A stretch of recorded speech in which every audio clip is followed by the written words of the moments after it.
கர்த்தருடைய பரிசுத்த நாமத்திற்கு மகிமை உண்டாவதாக. தேவன் அருளிய மினிஸ்ட்ரி மூலமாக உங்களோடு தொடர்பு கொள்வதிலும் இந்த மகிழ்ச்சி அடைகிறோம். இன்றைக்கும் இந்த நாளிலும் தேவன் நமக்கு கொடுக்கிற வார்த்தை யாக்கோபு 4ஆம் அதிகாரம் 10ஆம் வசனம்.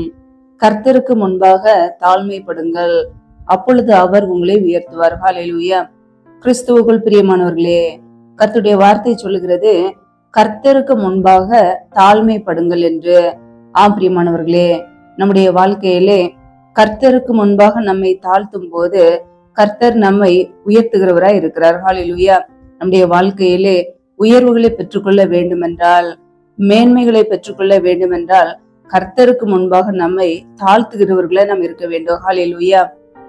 இன்றைக்கு அநேகருடைய வாழ்க்கையிலே தாழ்மை என்ற குணம் இல்லாததினாலே, தங்களுக்குள்ளே பெருமை என்கிற சுபாவம் இருக்கிறதுனாலே கர்த்தருடைய நன்மைகளை பெற்றுக்கொள்ள முடியவில்லை, கர்த்தருடைய உயர்வுகளை பெற்றுக்கொள்ள முடியவில்லை. வேதத்துல நாம் வாசிக்கிறோம், தேவன் பெருமை உள்ளவர்களுக்கு எதிர்த்து நிற்கிறார் என்று, தாழ்மை உள்ளவர்களுக்கோ கர்த்தர் கிருபைகளை கொடுக்கிறார். பிரியமானவர்களே, நம் தேவனுக்கு முன்பாக நம்மை தாழ்த்தும் போது அவருடைய அளவில்லாத கிருபையினால் நம்மை நிரப்புவார்.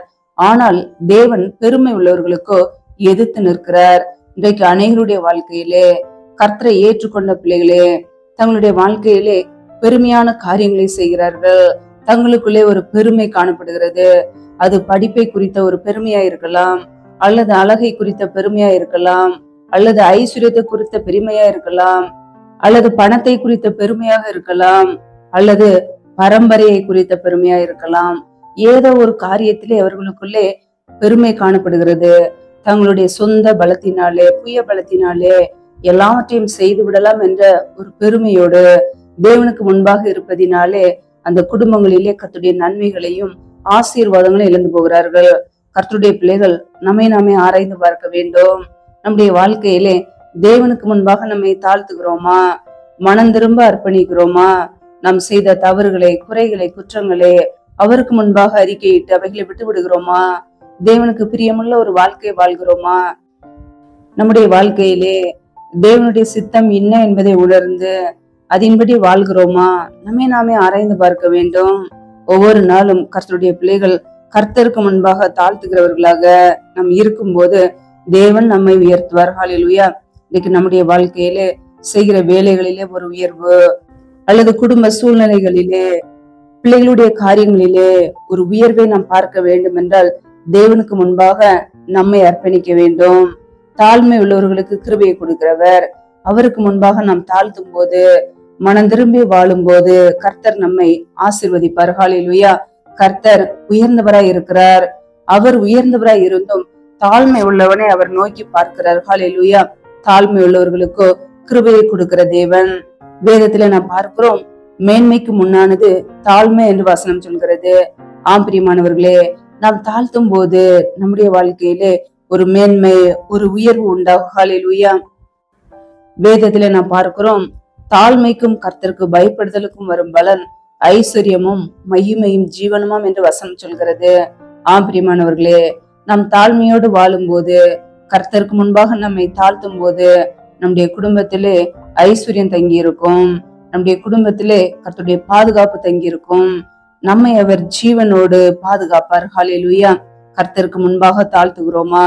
நம்முடைய வாழ்க்கையிலே எல்லா ஆசீர்வாதங்களையும் கொடுத்தது கர்த்தர். நம்முடைய வாழ்க்கையில ஒவ்வொரு நாளும் நம் ஜீவனோடு வாழ்வது கர்த்தருடைய கிருபை, அவருடைய இரக்கம். நாம் அதை எண்ணி பார்க்கிறோமா? உள்ளத்தின் ஆழத்திலிருந்து அவருக்கு ஒவ்வொரு நாளும் ஸ்தோத்திரம் செலுத்துகிறோமா? தேவனுக்கு முன்பாக தாழ்த்துகிற ஒரு அனுபவம் இருக்கிறதா? மனம் திரும்பி வாழ்கிறோமா? தேவனுக்கு பிரியமில்லாத காரியங்களை விட்டு மனம் திரும்பி அர்ப்பணித்து வாழ்கிறோமா?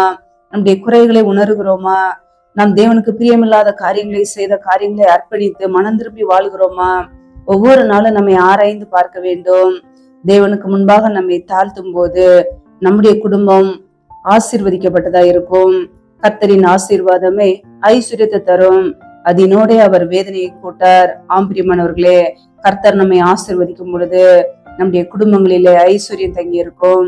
எந்த வேதனைகளோ, துன்பங்களோ, நோய்களோ இருக்காது. பிரியமானவர்களே, கர்த்தர் நம்மை ஆசீர்வதிக்க இடம் கொடுப்போம். தாழ்மை உள்ளவர்களுக்கு கிருபையை கொடுக்கிறவர். தேவனுக்கு முன்பாக நம்மை அர்ப்பணிக்கும் பொழுது, மனம் திரும்பி வாழும் போது, அவருக்கு முன்பாக நம்மை தாழ்த்தும் போது கர்த்தர் நம்மை ஆசீர்வதிப்பார். ஒருபோதும் நமக்குள்ளே பெருமையான எண்ணங்கள் வர வேண்டாம். நம்முடைய சுய பலத்தினாலே ஒன்றும் செய்ய முடியாது. நம்முடைய வாழ்க்கையிலே கர்த்தராகிய இயேசு கிறிஸ்து இல்லாமல் எதுவும் செய்ய முடியாது. அதை அறிந்து கொள்வோம். இன்னைக்கு அநேகருடைய வாழ்க்கையிலே மாம்ச புயத்தினாலே, சொந்த பலத்தினாலே எல்லாவற்றையும் சாதிக்கலாம் என்று நினைக்கிறார்கள். கர்த்தருடைய பிள்ளைகள் நம்மை நாமே ஆராய்ந்து பார்க்க வேண்டும். நமக்குள்ளே பெருமை காணப்படுகிறதா, அல்லது தாழ்மை உள்ள ஒரு எண்ணம் காணப்படுகிறதா, மற்றவர்களை மேன்மையா எண்ணுகிறோமா? நம்மை நாமே ஆராய்ந்து பார்ப்போம். வேதத்திலே நாம் பார்க்கிறோம், நீதிமொழிகள் 29 அதிகாரம் 23 வசனத்திலே, மனுஷனுடைய அகந்தை அவனை தாழ்த்தும், மனத்தாழ்மை உள்ளவனோ கனமடைவான் என்று வசனம் சொல்கிறது. ஆம் பிரியமானவர்களே, ஒரு மனிதனுடைய வாழ்க்கையிலே அகந்தை வரும் பொழுது, பெருமை வரும்போது அவன் தாழ்த்தப்பட்டு போவான். ஆனால் மனத்தாழ்மையோடு நடந்து கொள்ளும் போது நம்முடைய வாழ்க்கையிலே உயர்வு உண்டாகும், கனம் உண்டாகும். ஹல்லேலூயா. இயேசு கிறிஸ்து கூறி இருக்கிறார், நான் சாந்தமும் மனத்தாழ்மையுமாய் இருக்கிறேன் என்று. ஆம் பிரியமானவர்களே, நம்முடைய வாழ்க்கையிலே இயேசு கிறிஸ்துவை போல சாந்தத்தோடு வாழ்கிறோமா? நீடிய பொறுமையோடு வாழ்கிறோமா? மனத்தாழ்மையை தரித்துக் கொள்கிறோமா? நம் இயேசு கிறிஸ்துவினிடத்தில் கற்றுக்கொள்ளும் போது நம்முடைய வாழ்க்கையிலே கர்த்தர் நம்மை ஆசீர்வதிப்பார். ஹல்லேலூயா. ஒவ்வொரு நாளும் நம்முடைய வாழ்க்கையிலே நம்மை தாழ்த்துகிறவர்களாய் வாழ்வோம். நம்முடைய சுய பலத்தினாலே, சொந்த பலத்தினாலே ஒன்றும் செய்ய முடியாது. பலத்தினாலும் அல்ல, பராக்கிரமத்தினாலும் அல்ல, கர்த்தருடைய ஆவியினாலே ஆகும். ஹல்லேலூயா. கர்த்தர் நம்மை நடத்துகிறவராய் இருக்கிறார். அவர் நம்மை பாதுகாக்கிறவராய் இருக்கிறார். ஒவ்வொரு நாளும் நம்முடைய குடும்பத்தை பாதுகாக்கிறார், நம்முடைய பிள்ளைகளை பாதுகாக்கிறார், எல்லாவற்றையும் கொடுத்து நம்மை ஆசீர்வதிக்கிறார். நாம் தேவனுக்கு முன்பாக எப்படி வாழ்கிறோம்? உண்மையாய் வாழ்கிறோமா? மன உத்தமமாய் வாழ்கிறோமா? நியாயமாய் வாழ்கிறோமா? மற்றவர்களுக்கு தீமை செய்யாமல் இருக்கிறோமா? கர்த்தருடைய சித்தத்தை அறிந்து உணர்ந்து நாம் அதை அறிந்து வாழ்கிறோமா? நம்மை நாமே ஆராய்ந்து பார்ப்போம். நம்முடைய வழிகளை சீர்திருத்திக் கொள்ளும் போது, கர்த்தருக்கு பிரியமுள்ள ஒரு வழியிலே நடக்கும் போது கர்த்தர் நம்மை ஆசீர்வதிப்பார். ஹல்லேலூயா. கர்த்தருடைய பிள்ளைகள் ஒவ்வொரு நாளும் நம்முடைய குறைகளை, குற்றங்களை உணர்ந்து, தவறுகளை உணர்ந்து கர்த்தருக்கு முன்பாக தாழ்மைப்படுவோம். கர்த்தர் நம்மை உயர்த்துவார். மற்றவர்களுக்கு முன்பாக நம்மை உயர்த்தி வைப்பார். சத்துருக்களுக்கு முன்பாக நம்முடைய தலையை உயர்த்துவார். ஹல்லேலூயா. நம்மை மேன்மைப்படுத்துவார். கர்த்தர் கொடுக்கிற நன்மைகளை பெற்றுக்கொள்ள தகுதி உள்ளவர்களாய் மாறுவோம்.